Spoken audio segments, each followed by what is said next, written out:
sa Malolos, pansamantalang inilipat ang pamahalaang revolusyonaryo mula sa Bacoor, Cavite dahil sa napipindong digmaang Pilipino at Amerikano.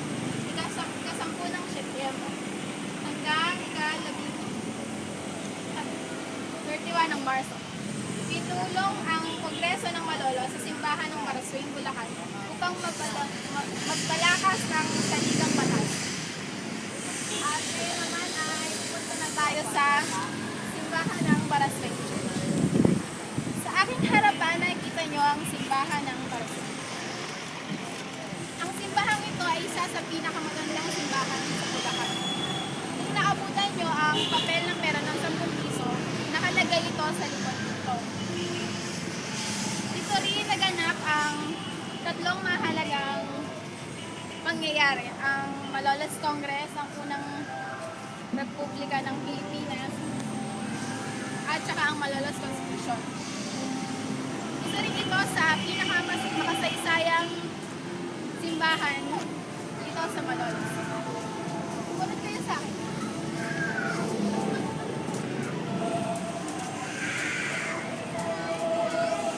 Sa nakikita nyo ngayon ay mayroong nagaganap na.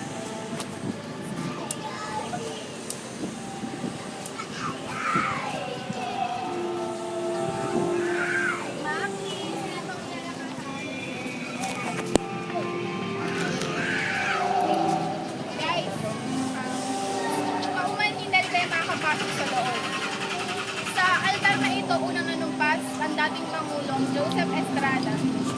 At sa loob ng simbahan, nakita rin ang mga kilalang miyembro ng unang kongreso. Next, nakikita nyo nito ang Adoration Chapel.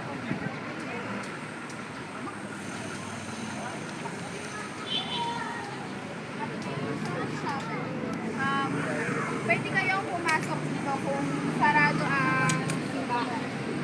At ang Baraswing Church ay dating kilala bilang Nuestra Señora del Carmen.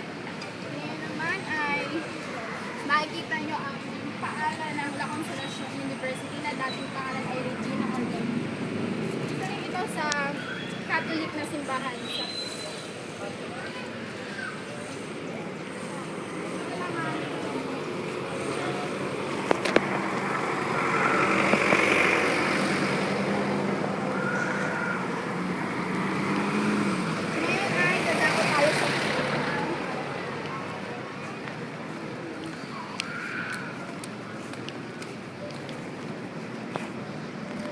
pasok na tayo sa museo. Kung makikita nyo, mayroon dito mga souvenir shop na pwede nyo magbila ng ilang souvenir.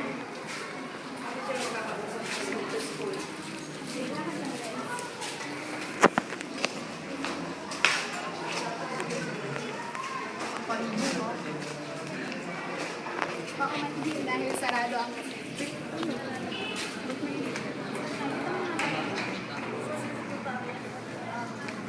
Ngayon ay dumako tayo sa konvento.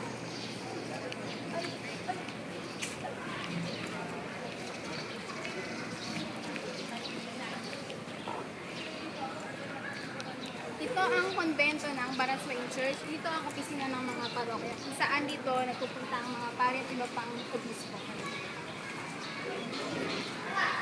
Ngayon ay pumunta na tayo sa konvento.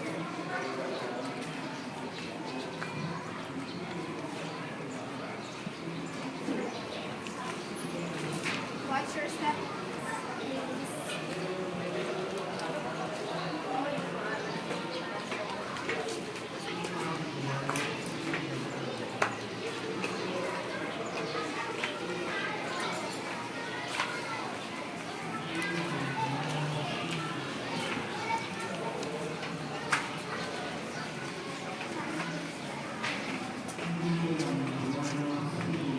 Paumanhin dahil sarado ang museo. Sabihin ko na lamang sa inyo kung anong makikita sa loob. Nandito ang iba't ibang imahe ng Panginoong Jesucristo. Nandito rin ang tinatawag na Pieta, kung saan doon binaba si Jesus mula sa krus. Nandito rin ang iba't ibang patron ng iba't ibang lugar dito sa Bulacan. Ngayon ay punta tayo sa itaas.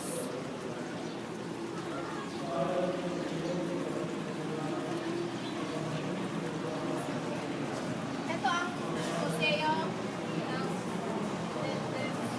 Diocesano de Malolos. Ito ay tuwing Tuesday to Saturday, 8 o'clock a.m. to 4 o'clock a.m.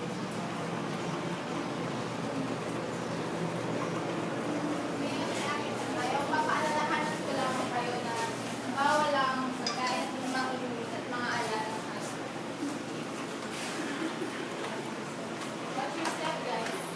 Be careful.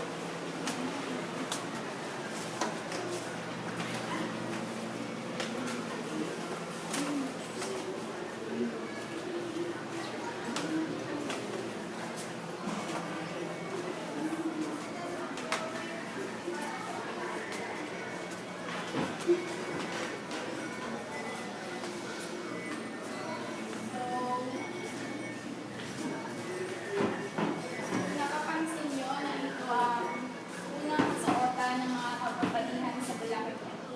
Dahil naniniwala sila na ang mga Bulacan ay magaling sa pagkamakata.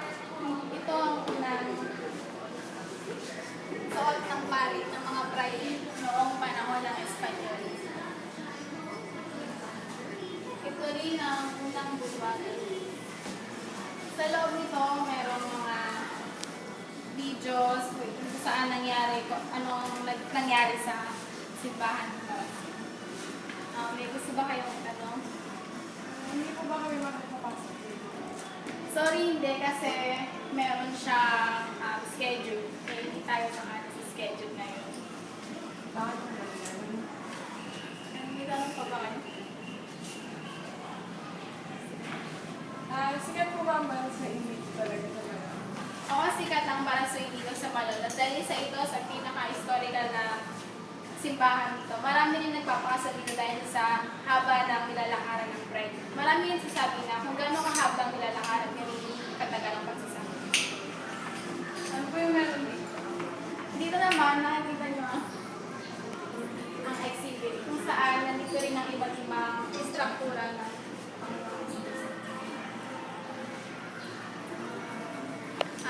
yun lang. Sana ay may natutunan kayo ngayong araw na to. Yun lamang at maraming salamat.